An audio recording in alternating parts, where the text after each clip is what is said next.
Hi. Hi, Hi, good afternoon. good afternoon. Hi. Hi, good afternoon. Hi, Nolan. Hi, how are you? You were early, Nolan. Sorry, because I convicted. I thought so. Yeah, because we have a different 5 hours actually. 5 hours. Yeah, that's why. Oh, so I it's 8 o'clock now. yes. Ooh, a late night course. Yeah, So good to have you. So good to see you. I'm really excited. this so do I. Ah, Lara Maria. Can I call you Lara or do you prefer Lara Maria or have you any other I prefer Maria. Maria? Yeah, Okay, yeah. then I go with Maria. Nolan, how do I pronounce your name correctly? Nurlan. Nurlan. Oh, perfect. That was Yep. easy. That was easy. Good to have you. We're starting out today a bit with a small group. Okay. There's another participant, but the person is not able to join today, but will join from next week on. So, and then So we are three people. yes, we're a really tiny group. But that means I have more time for every one of you. So yeah, I think I don't know, maybe it's the time of the year, January. I don't know. But yeah, there are all, it changes every time. I try to figure out if there's any rule to it because sometimes the group is big, sometimes the group is small. I don't know, maybe projects or time of the year. It is what it is. I think I start with telling you a little bit what I have planned for today and for the rest of the course because I don't know how you are, but I always want to know what's happening, what's going on, what can I expect, yeah, so that I feel more at ease and more comfortable. So I will do the same thing for you and with you. I have 3 goals for today. My first goal for today is to put you at ease. Do you know the expression? No, To put somebody at ease means I try to make you feel comfortable. I try to make you feel relaxed. This would be fine. Yeah, Yeah, I'm a little bit nervous. Yeah. yeah, me too. I am always nervous when I'm starting a new course as well. So don't be nervous because I will tell you my worst, most embarrassing language fails and mistakes. And then I hope we will all have a good laugh and you will never ever feel embarrassed again because you cannot say anything worse than what I said already. So Sounds terrible. it was terrible, but we will all have a good laugh later on. So that is my first goal, is to create an atmosphere that everybody's looking forward to Wednesday and that we have fun and that we enjoy the time together. And at the end of the course, we say, huh, it felt like having fun, but I learned a lot. When did that happen? That's my goal. The second goal I have is that we got to know each other better because that helps to feel more comfortable. And the third goal for today is that we focus on the goals of the course. And then we need to work together a little bit so I can fine tune the goals to your needs because every group is different. So every course is slightly different. Okay. Goal number 1, having fun. Um, I'm introducing myself to you and then it's your turn. So I am from Austria originally. I am married to a German. That was already a big culture shock for both of us. And now we live in the Netherlands. So my husband is also an engineer, electrical engineer, and now he does model-based systems engineering. And we moved to the Netherlands 14 years ago. So it's a long time. And I did not speak a single word of Dutch in the beginning. So it was he interviewed for a new job.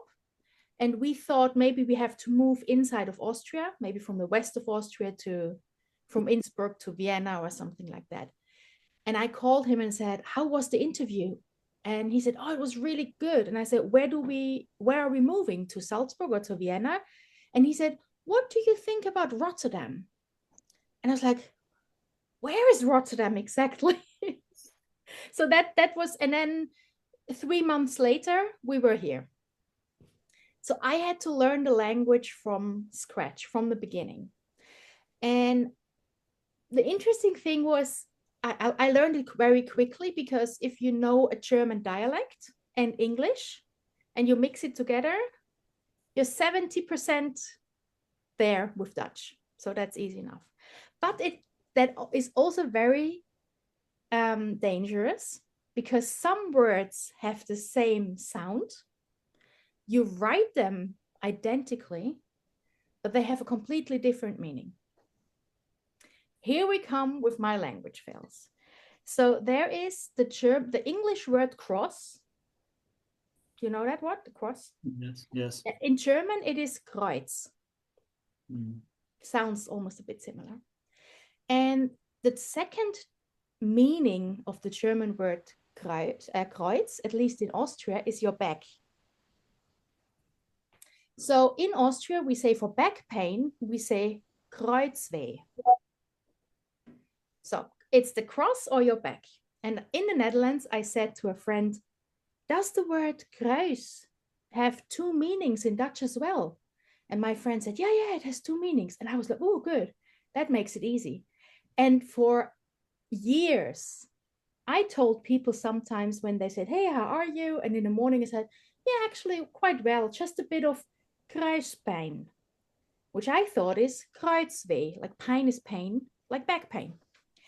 And I never got a reaction. Nobody reacted to me. Nobody said, oh, I'm so sorry for you. Nobody said, oh, but really good of you that you're here anyway. I got nothing. And I even went home to my husband. I said, Dutch people are weird. I don't get any reaction. Nobody says anything. Nobody offers a painkiller. Like in Austria, when you say you have back pain or a headache, they ask you, do you want to have a painkiller, or have you seen a doctor, or just any interaction? Nothing. And I think it was in year 6 or 7 in the Netherlands. For a long time. I was watching a TV show, and I like crime series. And it was a TV show from Belgium. And it was always that someone went to the police and they reported the crime. And there was a woman walking into the police station, and she reported the crime. And she said, somebody touched me at my kruis. And I thought, those Belgian people, they are so prude, because I touch other people's back, like you pat someone on the back. That's not a crime. and then there was like a backflash in the TV show where they showed what happened. And I was sitting in front of the TV. I was like, that's the second meaning of cross.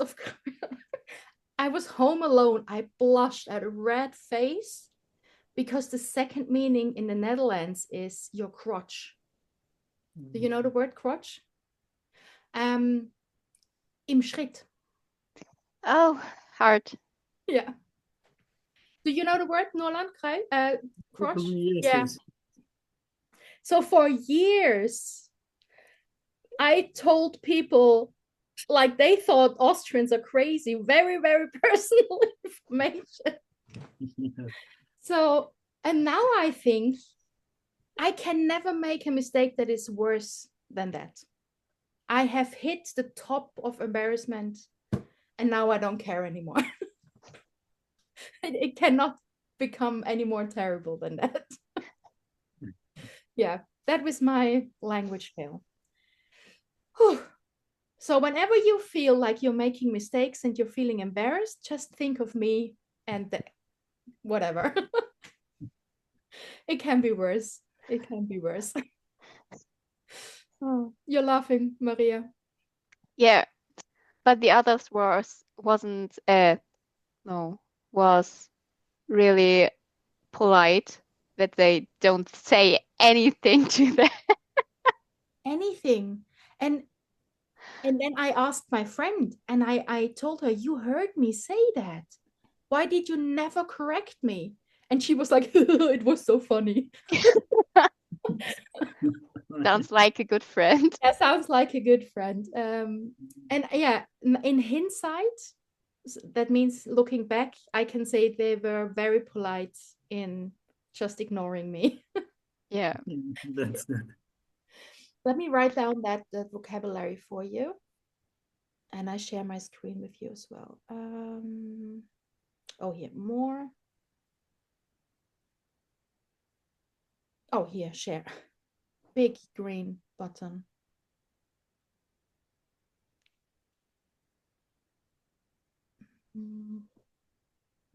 There it is. Can you see the screen? Yeah. Yes. Good, okay. Then I'll make your faces bigger. I can see you in front of me. We had in hindsight, that means when looking back. We didn't see what you write. Yes.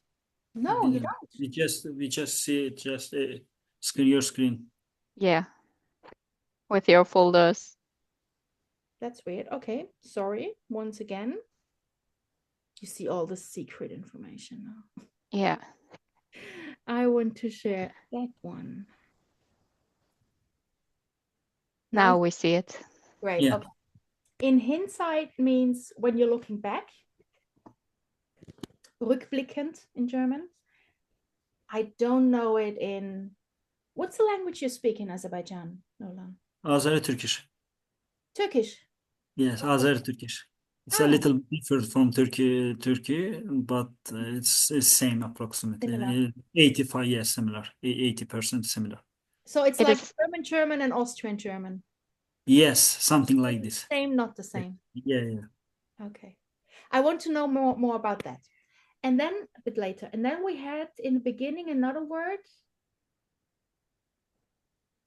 There was another word that I explained. Oh yeah, to put someone at ease.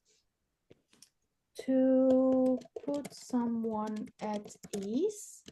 It means to make someone feel comfortable.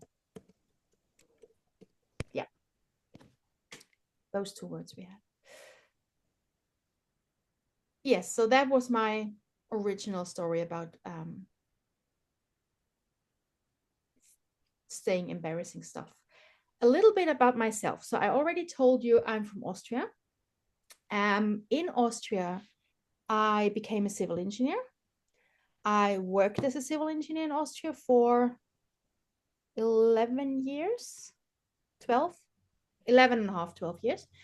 And then around the same time, just a little bit before we moved to the Netherlands, I had a burnout, really, really bad burnout. And when we moved to the Netherlands, I decided to not go back into engineering, but do something completely different. And done that ever since. And it just only now, after another 14 years, slowly I'm getting that itch again that I think, should I find like one day a week, find some job in an engineering office? Or sometimes I have that feeling like, oh, sometimes I feel like I want to go back again. But I don't know. I love teaching as well because engineering, very much like languages, it's about systems that you have to bring together. And sometimes it's two systems that do not work together. And as an engineer, you have to find a way to make it work. And that's exactly what language is for me. It's a system of thinking and another system of thinking, and you have to bring them together so that you can communicate. And very much like with engineering, for me, language has structures. And once you understand that system of a language, like when you start at engineering, you do projects and you just do what other people did and you kind of copy it, systems that you know that work. And when you're becoming better and feeling really confident, you come up with individual ideas. And if you're really, really good, you kind of tweak the rules and you develop something new. And in language, it's the same. First, you play by the rules, you understand the system, then you start to tweak the system. And when you're really good at a language, you start playing with that system. So for me, it's, I don't know, math, music, language, all the same, kind of. And I hope that I can, a lot of engineers think that they're good with numbers and maybe drawings and they, even at school, I was always told you don't need to be good at German, you get a secretary later. And I had a secretary for the first 5 or 6 years. That was great. When you just come out from school and you have a secretary and she's doing all the writing stuff, that's awesome. But it's not the truth. We need communication, and the times are gone that you have a secretary who does everything for you. We have to be good with language. And I really hope that I can take out all that fear of language and that you start enjoying it by the end of or halfway through the course. What else can I tell you about me? I'm civil engineer, certified English teacher. I love systems. I'm a big Star Trek fan. I hate Star Wars, but I'm a really big Star Trek fan. So there might be a quote somewhere in between sometimes. Are you Star Trek fans? Actually, last three series, Oh, which okay. yes, Okay. Star Trek. I look it, but I also like Star Wars. I'm a okay. little bit open to all. To all the. Yeah. I like science fiction. I don't like fiction that much. Maybe that's why. Yeah. Because the science fiction always keeps me dreaming. What if? What could be? Yeah. Do you have any questions so far about me? Actually, no, I don't have. Okay. Oh, and I love food. I really love cooking and eating. That's my downfall. So there might be some cooking analogies along the way as well. What is the meaning of down for? Oh, my downfall. I write it down as a phrase. That's my downfall. It's a good question you have. That's my downfall in German. I explain it in English in a second. I just translated first to German for Maria because then I'm faster. Mein Niedergang. Meine Schwäche. Yeah. Yeah. Another saying, another expression, but maybe you know it, Nolan, because it's kind of international. It is, that's my Achilles heel. Achilles, sorry, can you repeat? That's my Achilles heel. How Achillesferse. Yeah. Yes, I see. Yes. I see. So that's my downfall. It's my weakness. My weakness. It's my something. weakness, exactly. Yeah. Exactly. Actually, now that you say that, Nolan, weakness, something that I like to do is, but now I'm tricked into going to easy way because of Maria speaks German as well, but normally I don't like to do it. I like to not give immediate answers, but tell you different stories until you find the answer yourself. I see. Because then you have more connections in your brain. You've made more connections and it's easier for you to remember in the future. That's the reason. Yeah. Why doesn't it like the way how I spelled Achilles? That's how I spell. Oh, that's interesting. Should be an apostrophe S. Okay. Yeah, food is my downfall. That's my weakness. I love to cook more than I love to eat, but Good for your husband. yes, very. He thinks so too. He thinks so too. Okay, but what about you? I want to get to know you a little bit as well. Maria, do you want to tell us a little bit about you? Maybe why you became an engineer, or what kind of engineer you are, what kind of company you're working at. Yeah, at the start, I'm from Germany. And I'm not directly an engineer. I made two Courses? trainees, I think, Ausbildung. Trainings? Or 3 years long, Mhm. everyone. And the first one was as a metal builder. Oh, wow. And I worked in a big company. They are building parking houses and normal building schools, whatever. And after that, I study, I think, a year as an engineer. But at this moment, I don't think it was the right way for me. And I made a second trainee as a technical drawer. So now I am a technical product designer. Wow. It's the right word now. And I worked sometimes for a company with concrete. I made some architect buildings for them. And now I'm working in Kiel. We made high compressors, high pressure compressors for Navy, for industry. And there I'm in the department for research and development.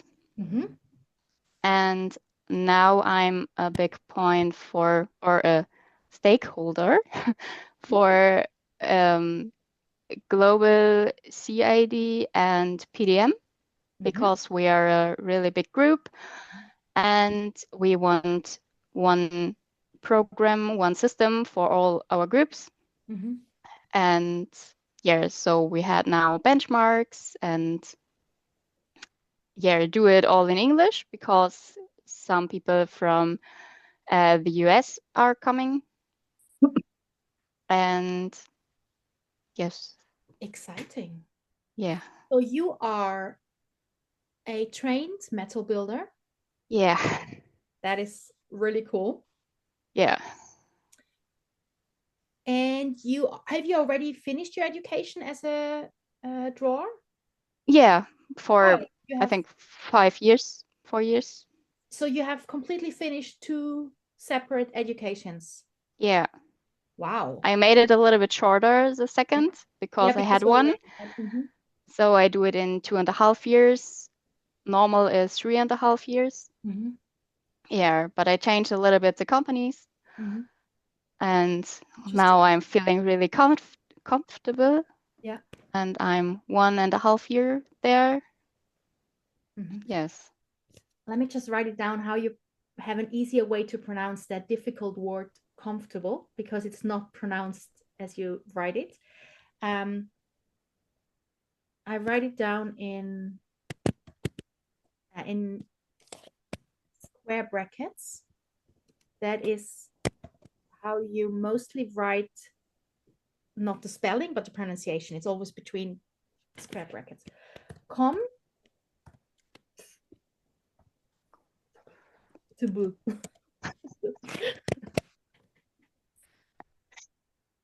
Yeah. Yeah. Comfortable. Perfect. Yeah. Comfortable. Yeah. Forget all the extra signs in that letters. Yeah. Comfortable. Yeah. Yeah. Interesting enough, in Europe, we always only consider engineers people with a higher education. Yeah. With that title that is so important in Austria and in Germany. In other languages, an engineer can also be the one who is responsible for really big machinery.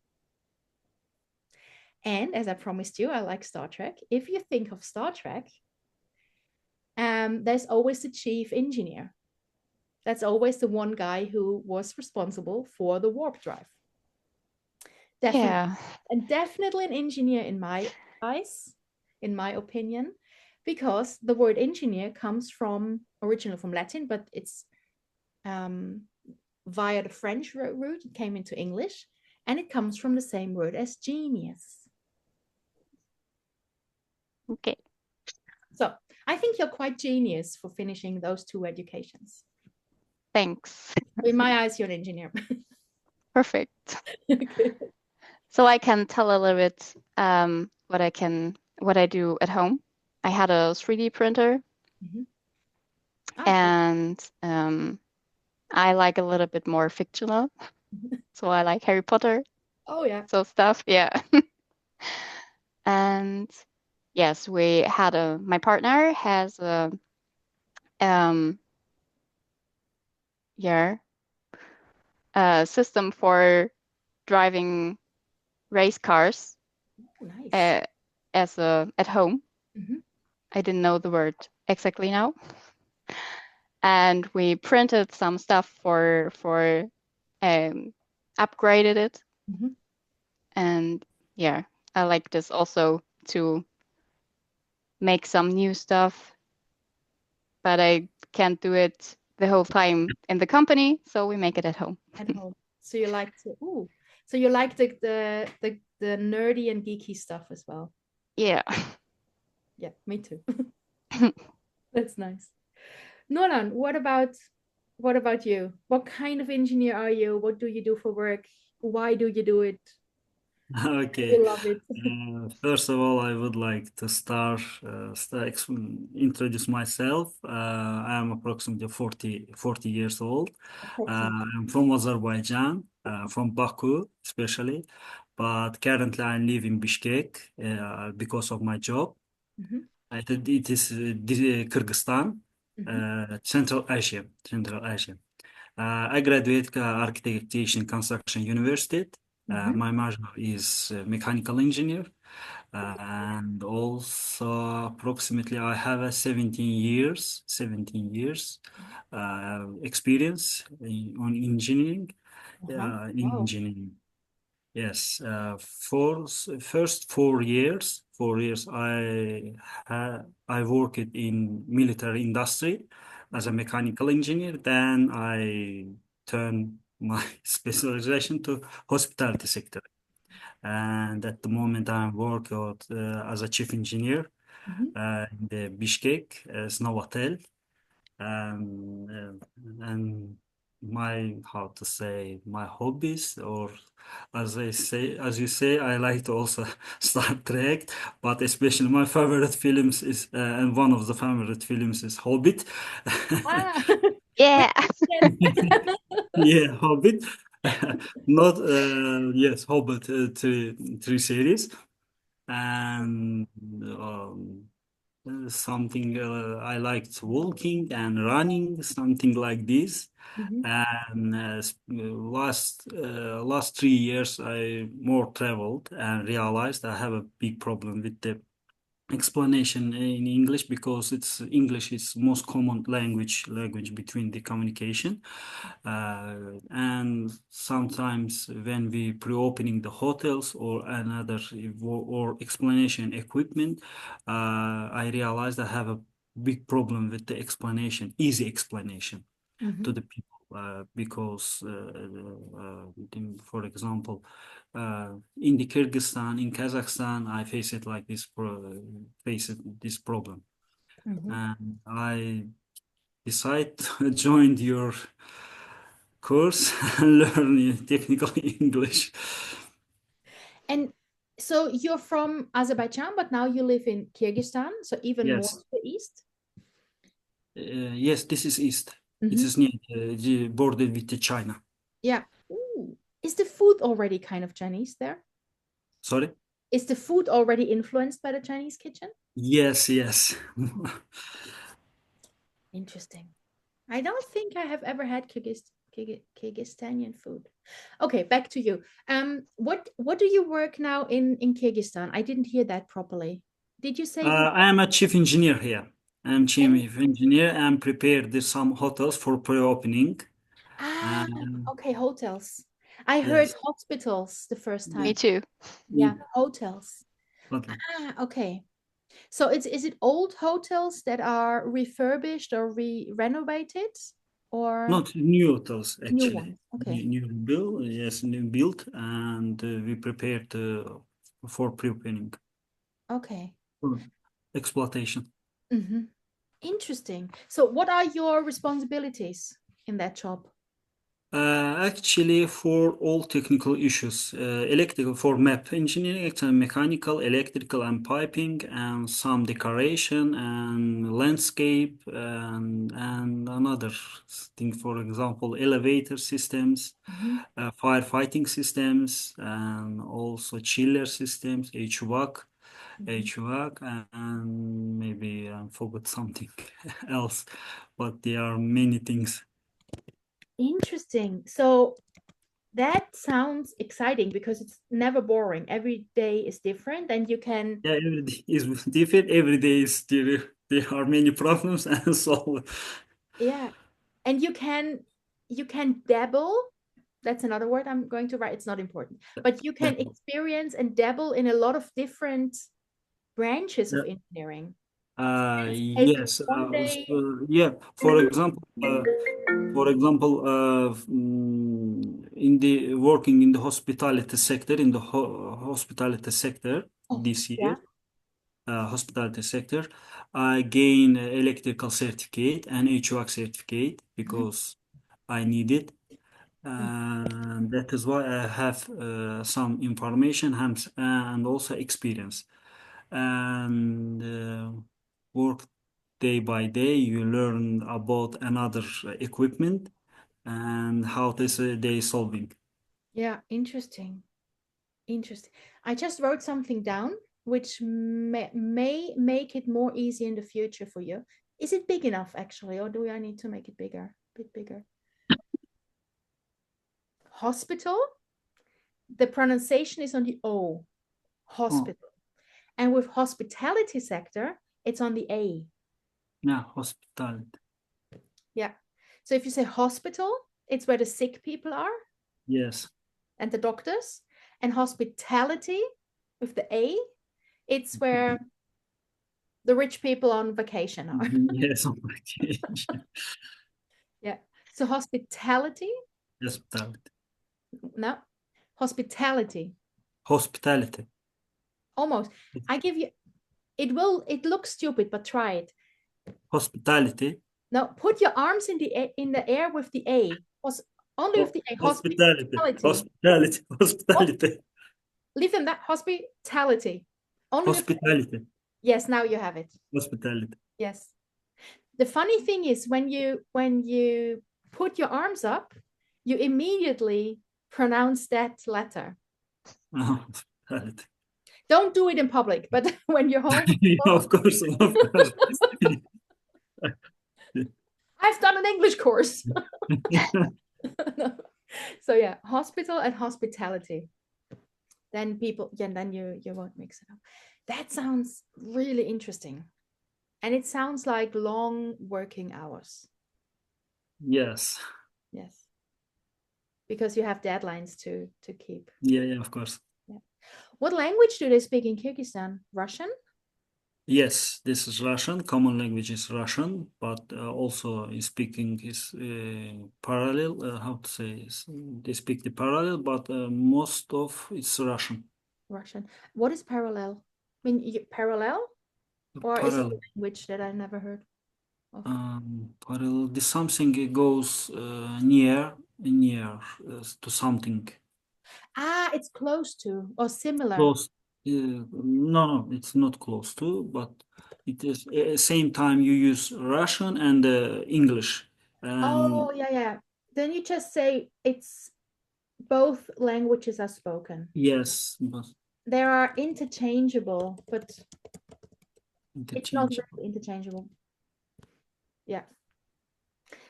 Do you speak Russian? Yes. Как дела? Нормально.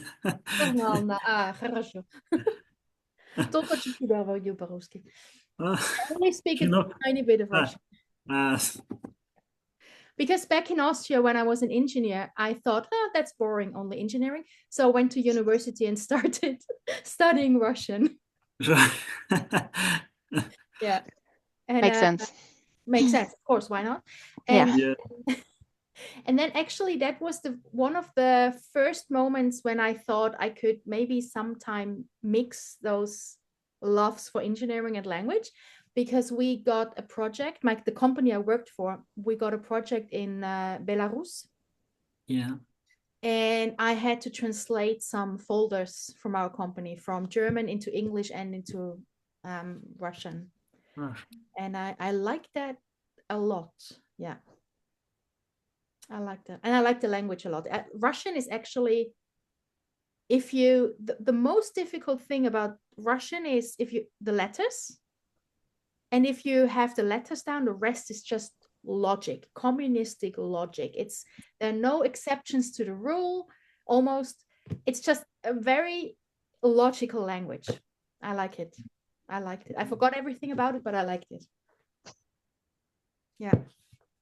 Did you learn it at school?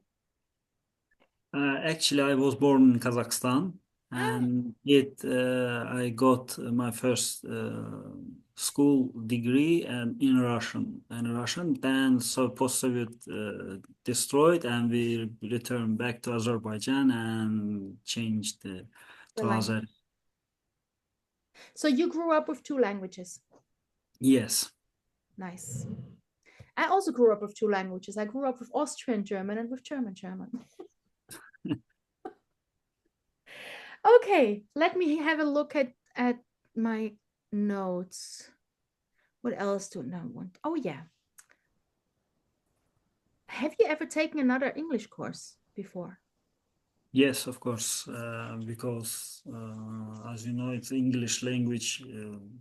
It was difficult for me and to learn, and that is why I taken a English language course Course? because especially grammar was difficult for me. I couldn't understand the present perfect.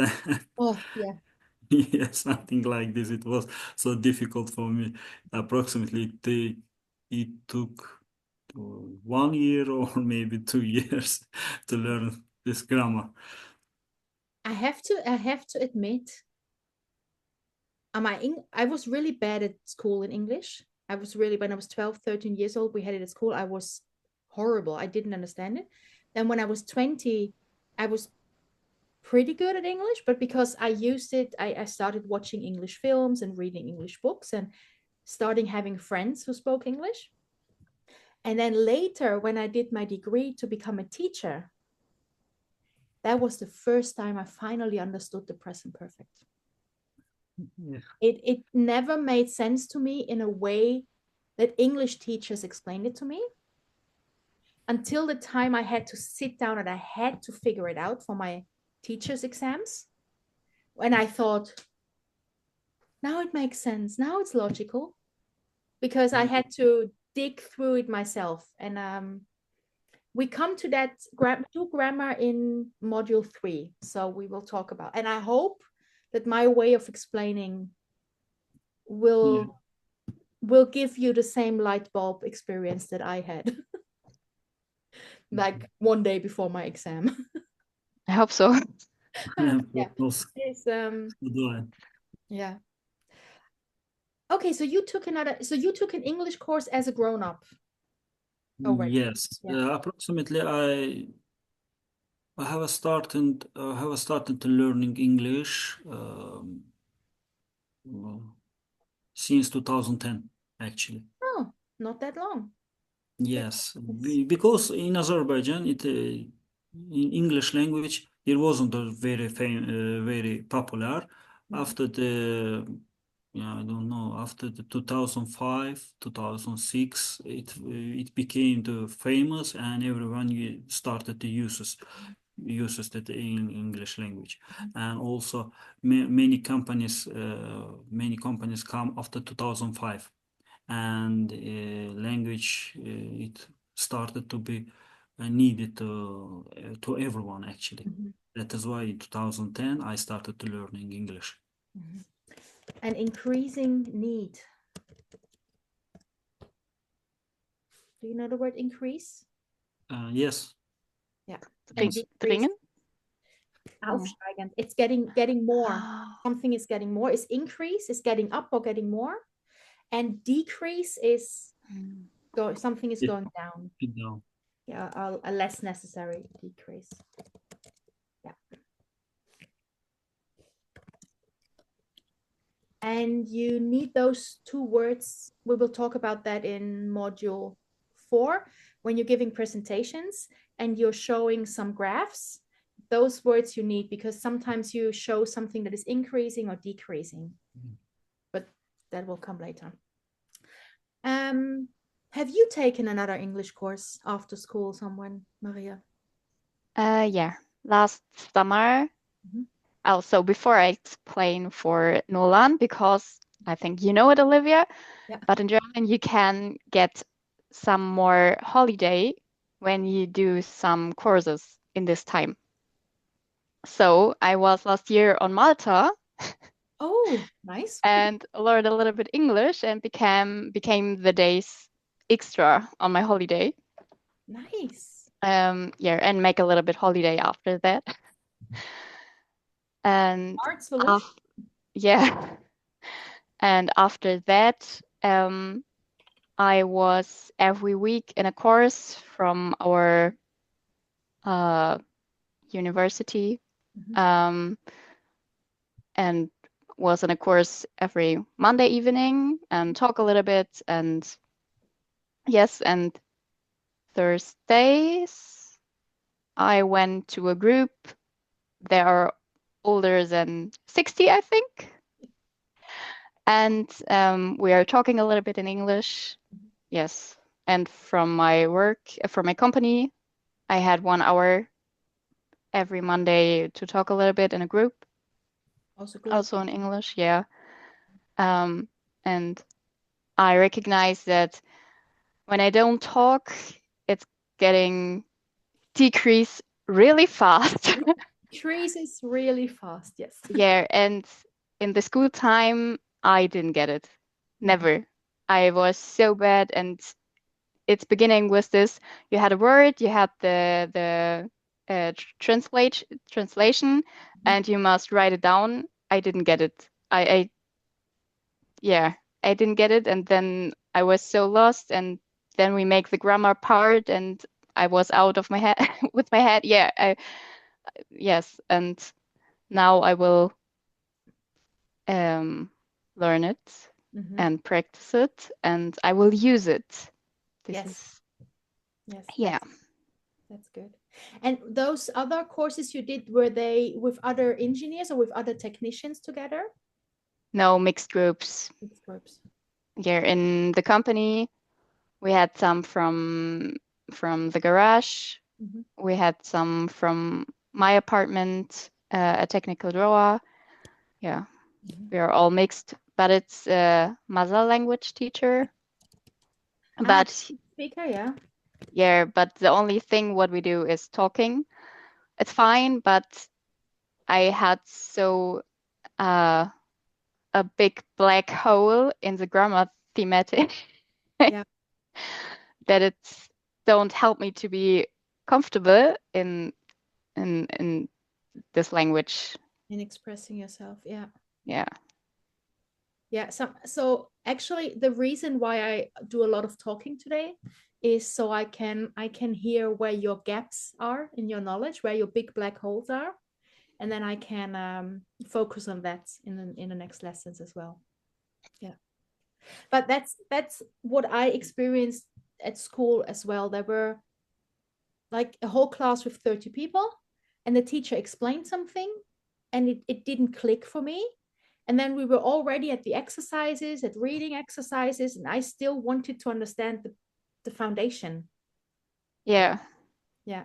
And this, I tried to learn the last 2 years. I started learning Italian, and I started learning Spanish. But I did it with typical language teachers.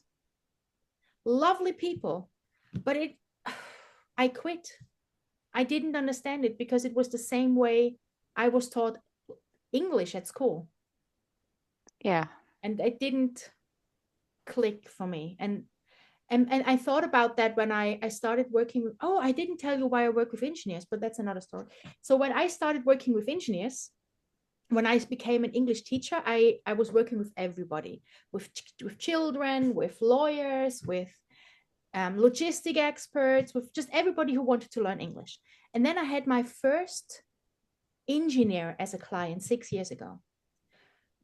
And in the second lesson, he said, oh my gosh, I completely forgot you're an engineer as well. That is true. It is so easy. I don't need to explain to you why I need that kind of language.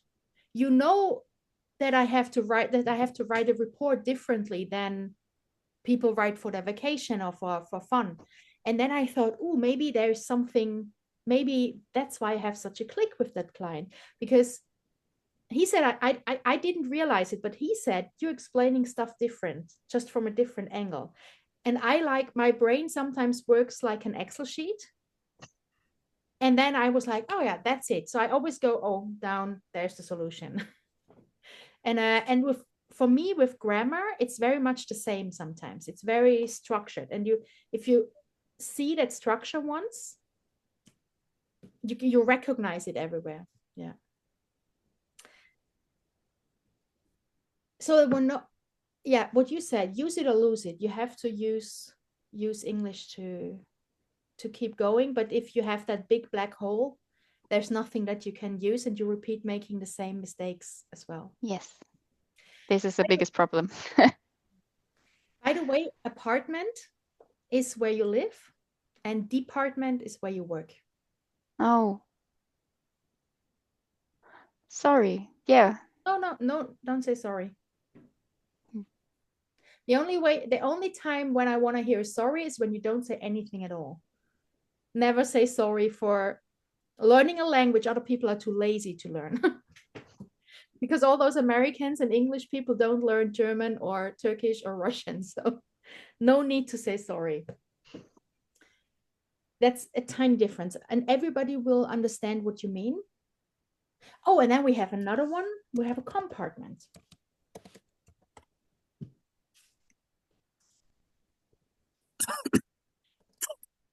Any idea what that is? Compartment.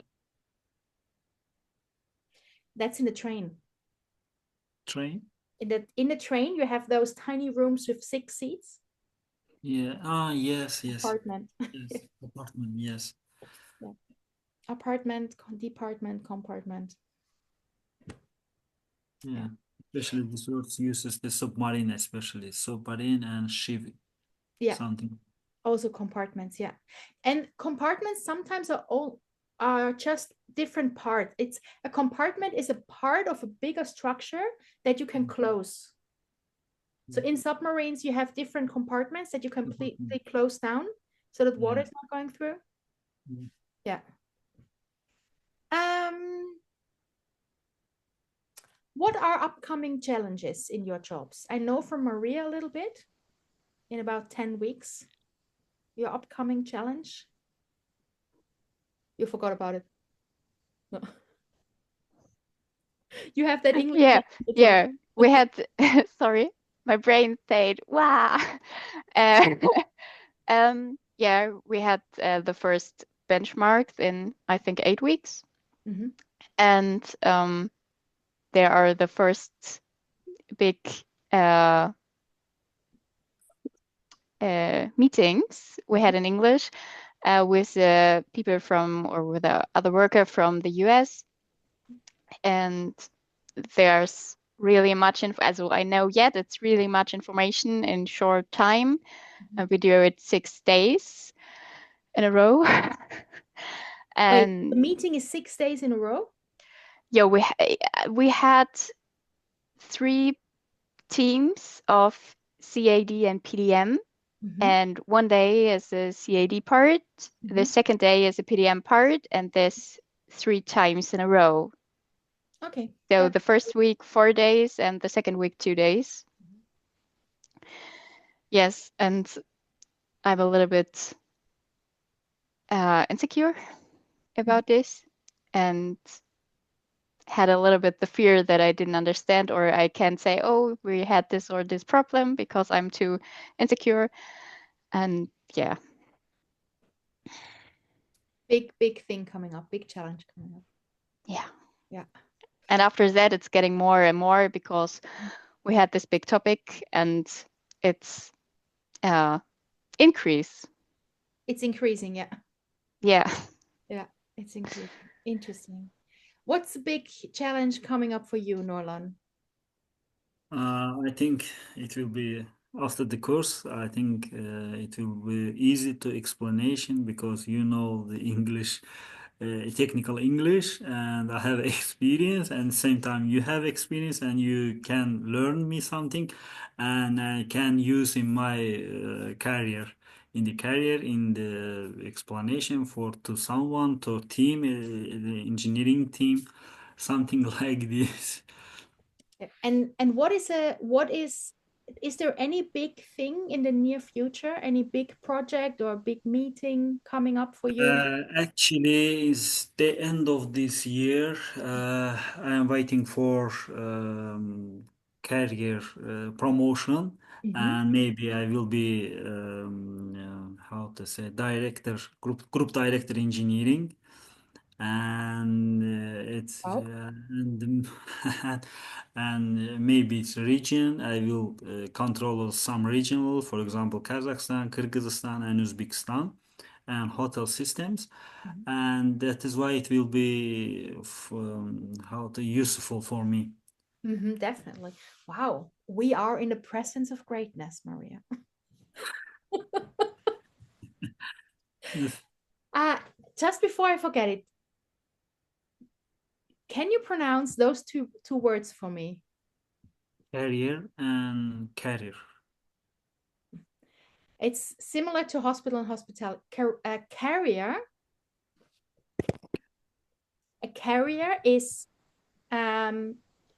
any moving structure that carries something else. So a carrier can be a truck. A carrier can be a train. A carrier can be a ship. A carrier is just a moving structure with something on top. And here it's the career. Career. Like that's where you're getting promoted and you're getting more money and you have better jobs. Yeah. But carrier is on the A. And Nice. career. Yeah. Career. Career. With a carrier, you have a truck or a ship. It's everything in the first part of the word. And with a career, you have colleagues. Yeah. I see. But it sounds very similar. Yeah. That's the annoying thing with English. That's the pronunciation that you have to learn it with every single word, where the stress is. That's, by the way, do you know the word stress? Yes. Okay. What does stress mean? Stress. Too much to do. Too much to do, yeah. Too much to do. Or the feeling of that. Or the Yes, feeling of that. something, feeling something. Yes. Yeah. In technical terms, stress is the opposite of tension. Tension, yes. Sometimes when we talk, two people talk and they don't like each other, you say, "Ooh, I can feel the tension." Tension, yeah. But in technical terms, stress is Druck, pressure, and tension is the opposite of pressure, is pulling two things apart. Zug- und Druckkräfte.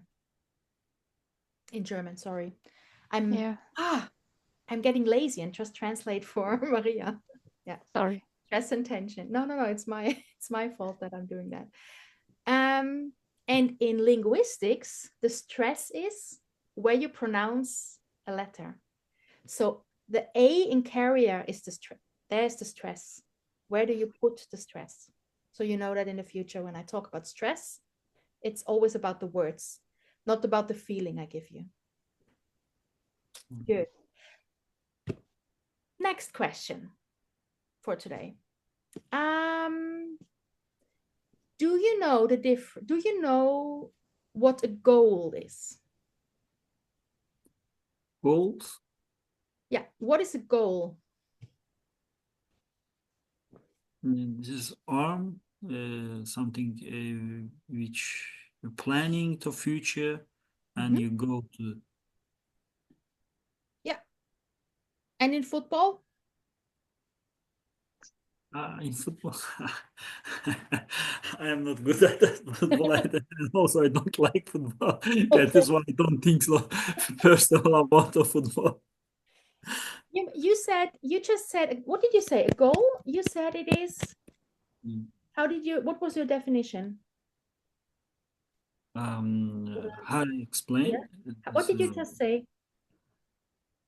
Arm, something, how to say, if something you plan it and go to you try to get your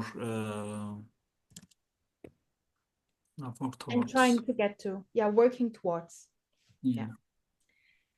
True. And that's the same in football. They're planning to get the ball into. Yeah, exactly.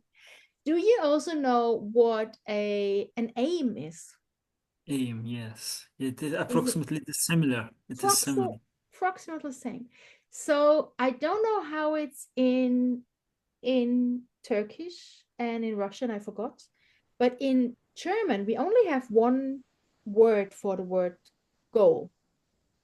But in English, we have a lot of words. We have aim, we have goal, we have objective, and we have, any idea what T is? Never heard. Target. Yes. We have a target.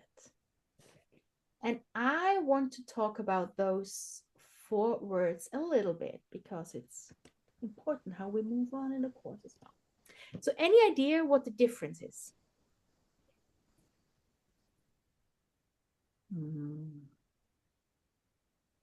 Do you know the shop that in the United States that is called Target? Do you know that shop? Ever heard of it? No. Okay, then it does. Let me see.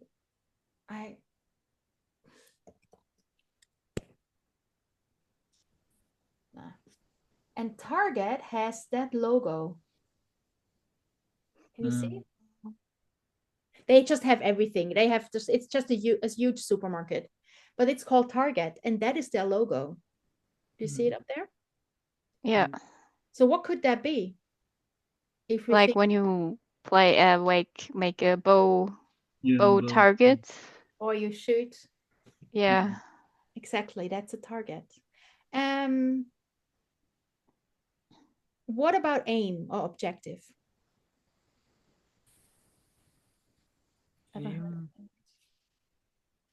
So there are those 4 words, and in our languages we only have one. In German it's Ziel. So what could the difference be? Any idea?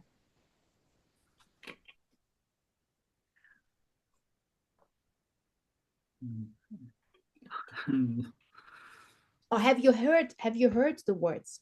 Very often in meetings they say the objective of this meeting is blah blah blah.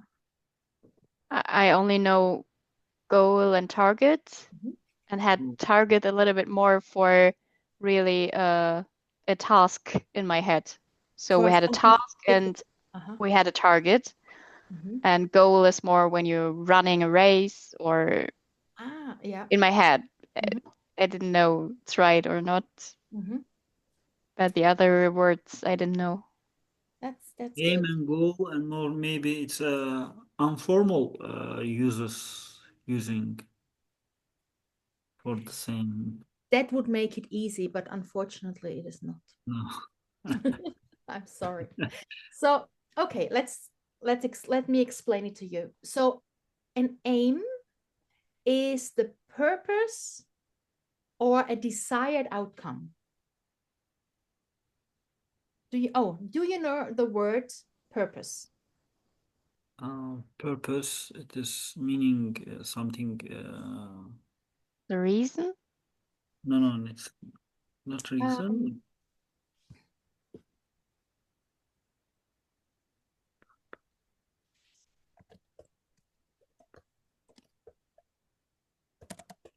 Definition: purpose, the reason for which something is done or created.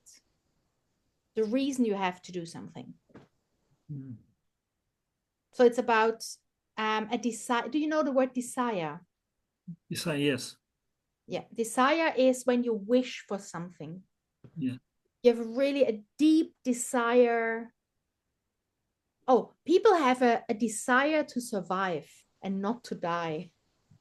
How do you spell desire? Désirer. Aha. Desire. Okay. A very, very strong wish for something. Yeah. It's like a heart-burning desire. That's a desire. And when you have an aim, it's your desire for the future, or it is a vision for your business, for example. And aims are normally bigger and more general than specific goals. And for an aim, you do not necessarily have an action plan. So an aim is like a professional wish. But in a big meeting with a lot of stakeholders, you cannot say, our wish for the company is this and that. That sounds a bit not so professional. So you say the aim for the future. Okay, let me write that down. So the aim is a desired outcome. Do you know the word outcome? It's the end result. End result. A vision for the business. Aim, what did I say? Are bigger and more general, and do not always have goals or objectives. You understand that later when you learn about goals and objectives. So, and also you cannot count aims. You can say we have 3 goals. Like I said in the beginning, I have 3 goals for today. Goal number 1, 2, 3. For aims, because it's bigger, you cannot count it. So for example, the aim for this lesson is to make you feel at ease, to make you feel comfortable. But I cannot say I make you 1 comfortable, 2 comfortable, 3 comfortable. It's like the bigger thing that you cannot quantify, that you cannot put a number to it. Yeah. So for example, let me write that down. The aim for today is to make you feel at ease.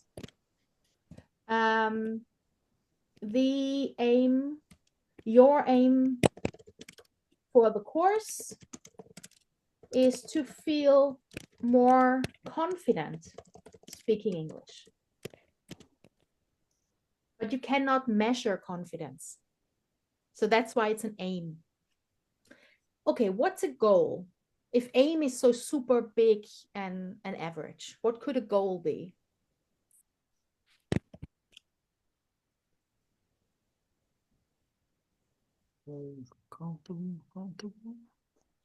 A smaller goal with a plan, or in the near future.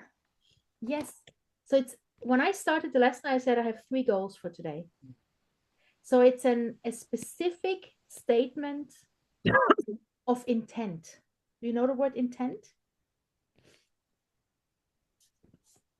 intent. Maybe you know it as intention. Intention, something you want to do. It's not a wish, but something very concrete and defined that you want to do. I write it down. Specific. If you don't know a word, shout out immediately. Okay. Specific, what did I say? Statement of intent. I spell like a 3-year-old. Statement, a statement of intent, but that's okay. And it's also a broad description of your destination. What means broad? Broad is wide. Wide. Okay. So you have broad, that's wide, or narrow. Yeah. Yeah. So when I said I have 3 goals for today, and then I gave you a short summary, and that was a broad description in the first 5 minutes, and then we went into detail. So it's a broad description of a destination.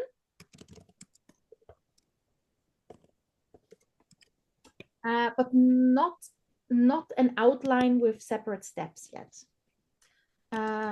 But no outline of steps to get there. And those goals are like largest checkpoints along the way. Yeah. Checkpoints along the way. You could say, oh, that lead to your vision, to accomplishing the aim.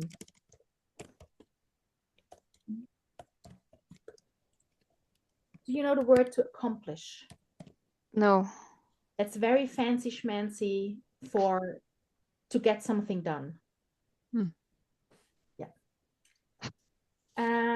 Accomplish is to get something done. Sometimes it's used, so if Nurlan has all those promotions at the end of the year, and he has a long history of all the cool projects he has done, you would say he is an accomplished engineer. So he got a lot of things done. Yeah. But then very fancy for very formal writing. Yeah. Right. The thing is, we will talk about that I think in 3 weeks. In normal English, in normal, regular, normal human being English, we say things like, get it done. Yes, no. But in technical English, we never know how good the English of the other person is. And that's why we sometimes have to use single words that on first sight look complicated, like accomplish, but it has a very clear definition. No matter what your mother language is, if you look up accomplish, you get a definition. But if you look up get something done, somebody may, to get something, I did not receive something. I didn't get up, get down, get over. There's so many possible errors in the word get that it's safer to use the word accomplish. Maybe we have to look it up every single time. How do you spell that stupid word? Is it double C? Is it 1C? But it is a very clear definition what it means. And in technical English, sometimes we have to choose the word that sounds complicated to avoid misunderstandings and miscommunication. But we talk about that later. To wait at along larger checkpoints, okay, along the way that lead. Did I? All right. that lead to the accomplished aim. So, what are your goals with learning English? That could be talk quicker, stutter less, translate, not stopping to translate in your head and thinking in English. Those are goals. So you don't stutter, but as an example, stutter less, talk quicker, or answer quicker. Speak a little bit more fluent. Speak more. Yes, exactly. That's an excellent example, because you cannot, what is fluent? You cannot really put a definition to it. So it's a really great goal, but it's not a specific task you can repeat and do to learn it. Speak more fluent. Excellent. Okay, then the objective. That's then the smaller tasks you can grab with your hand. You can measure it. Yeah, I copy and paste the official definition I found online, because I cannot say better or more defined. Do you want to read it, Maria? Objectives are actions, smallest means taken, needed to accomplish goals. And objective is a measure of the progress that is needed to get to the goals, destination. Objectives are measurable.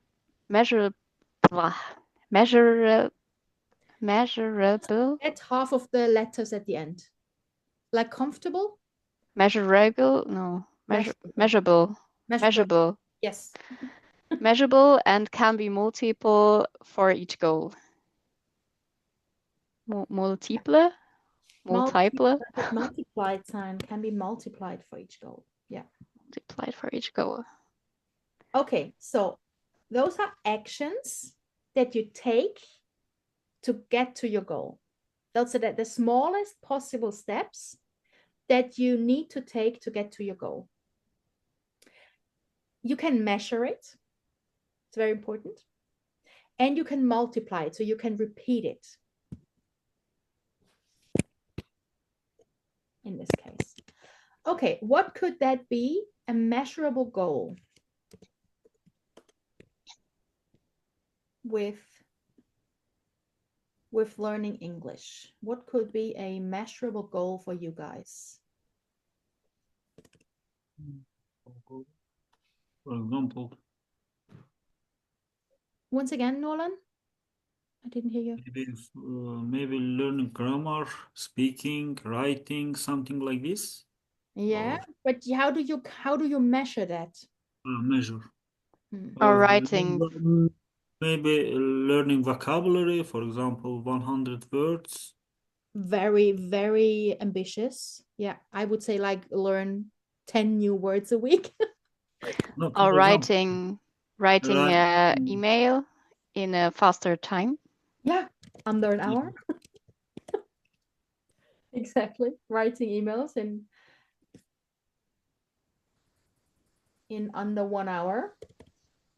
Or learn, what did we say? 100 new terms per week. That's measurable. Yeah. It's very measurable, actually. I would say learn new terms every week. And you can say, yes, I did it. No, I didn't do it. It could also be brush up your interview skills. How you measure it? If you get the job or not. Huh, yeah. That's a good point. And or another one is, because we're going to do that next week, is quickly develop an elevator pitch.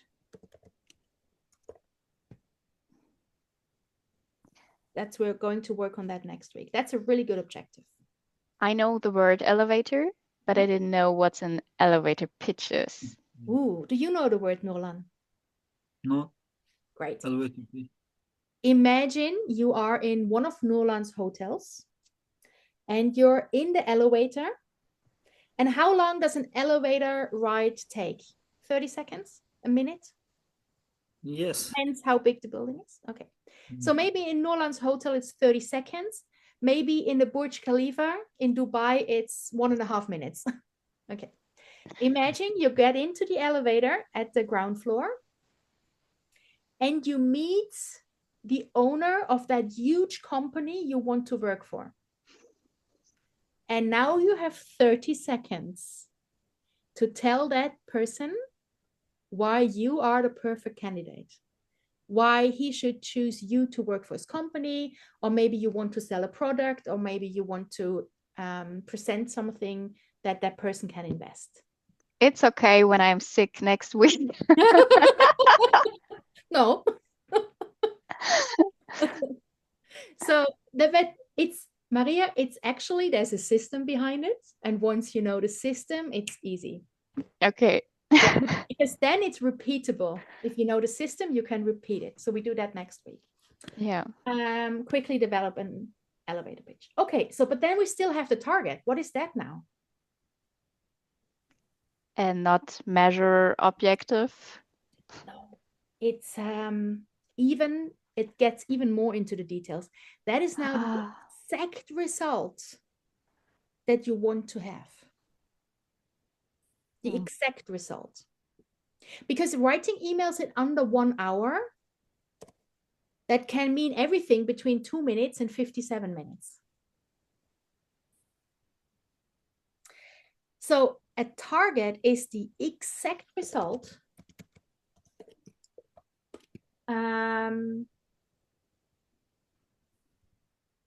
of what you wanted to achieve.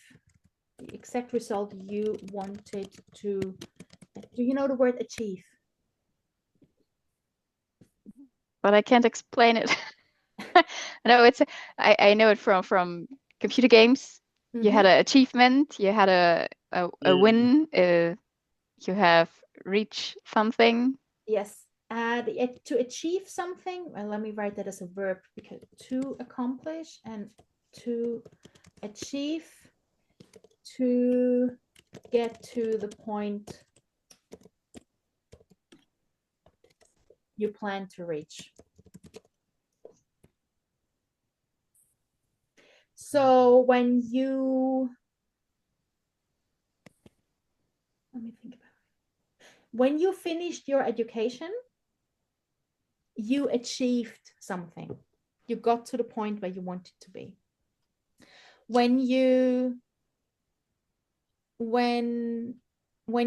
got your driving license and you went home and showed it to your grandma said, here, you have $20 for your achievement. That's something you accomplished. So you see, to accomplish and to achieve, it's similar and yet different. You wanted to achieve by doing something. And a target is so here we said it needs to be measurable, and the target is actually the quantifiable metrics. What you measure the targets to get your objectives. So let me write that down. A target, very fancy schmancy English, is a quantifiable metric towards a goal. Quantifiable. Do you know the word? Quantifiable, something. No, it's difficult. Different question. Quality versus quantity. What's the difference? Faster or better? So, yeah. Quality is better, quantity is faster. It's how many, exactly. And a target is a quantifiable metric. So have you done more? Have you done, it's quantifiable means, actually it's a similar word to measurable. Can you count it? Can you quantify it? Is it, funny enough, in linguistics, those words like some, many, one, the, a are called quantifiers.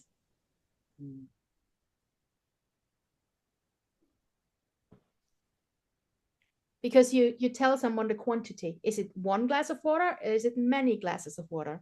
That's the quantity. So it's a quantifier. And it is actually an indicator that you often establish before. I throw in a lot of hard words on purpose. So you get to learn those 100 words a week that Nolan wants.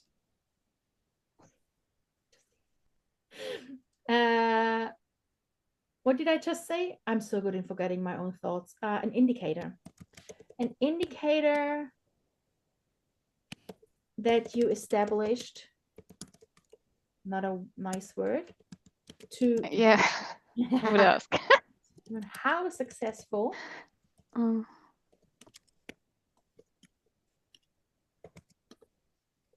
Oh wow, that's a sentence for the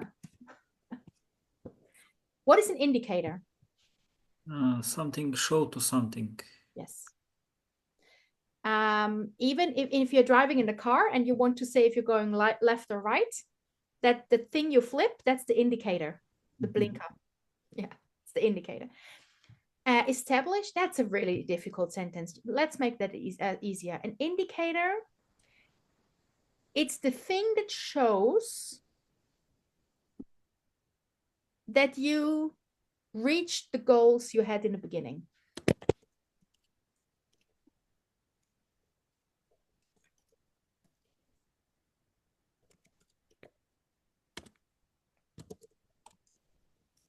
So I measure how long it's take to write this email, and at the end I can say, okay, I reached this goal or not. Yes. For example, that would be write 20 sentences an hour. Very measurable. Or send 5 letters per week. If you, for example, you're trying to get interviews, it is get 3 interviews in the next month.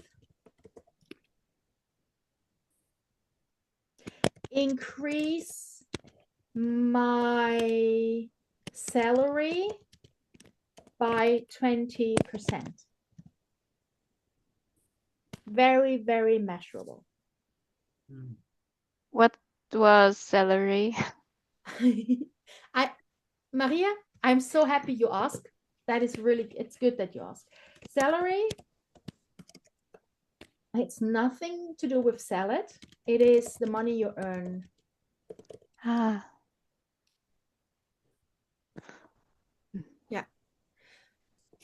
In German, Gehalt.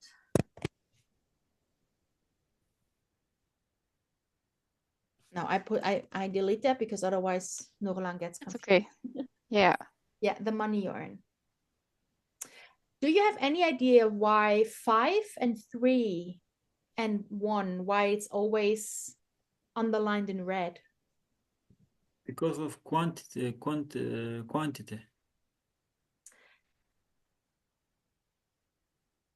No, it's from the system. The system says something is wrong. Everything that's red, so it's wrong. So I made a mistake. It's the spelling control. So why is 3 in red? Because yours normally or usually write it out. Yes. And not type of 3. Yes. So normally we would spell 5 or we would spell 3, but not in technical English. Perfect. Normally in almost every language from 1 to 12, you write it with letters, and from 13 and higher, you start to use the numbers. But in technical English, for reports and everything, it's just too easier and it's faster to see the numbers. They are more important. And they're more important. Exactly. That's it. So we already have that. So back to the AGOT. So AGOT is aim, goal, objective, target. For example, the aim is to get a long-term rewarding career. The aim is, why do you want to improve your English?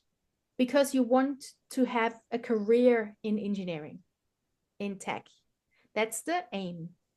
The goal is, why do you want to, how can you get a good career when you have a good job at a good company? That's the goal. How can you get a great job at a good company? The objectives would be brush up your interview skills, get better at English, send letters to your companies. The target is send 5 letters per week, brush up your interview skills. Did we have that? No, we have everything. So the aim is have a career. The goal is, how do you get a career? The goal is to have a good company and a good job. The objective is, how do you get that? By brushing up your English skills. And the target, how do you get that? By some exercises and so on. So the thing is, what is your responsibility and what is my responsibility? Your responsibility is your aims and your goals. And my responsibility is to plan the objectives and the target.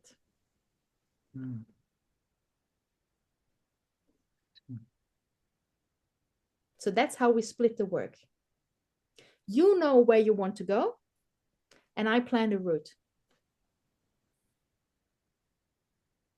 You look so skeptical, Maria. Or did yours? Oh no, she did. She disappeared. Okay. So yes. Okay. Should we? Maybe she's coming back, but it's recorded so she can watch it. If you have time for homework, I would love if you take 5 minutes and write down your aims and your goals. Okay. And you send them to me in an email. Okay. The more details, the better. Okay. Okay. And I send you tonight or tomorrow morning, you get an email with a website and an access code. And when you open it, you see all the data from today. You see the vocabulary and the replay button for the video, if you want to look back. And you can use that through the whole course. Okay. Any questions? Actually, I don't have question now. You just want to go to sleep. Maybe in the future we will have. Okay, good. No questions? Good, me neither.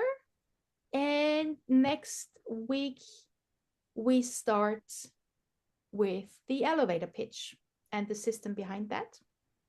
And then I explain to you why that's important. Okay. Is that okay? Cool. Yes. Okay. You're tired, Nolan. See you next week. Are you tired?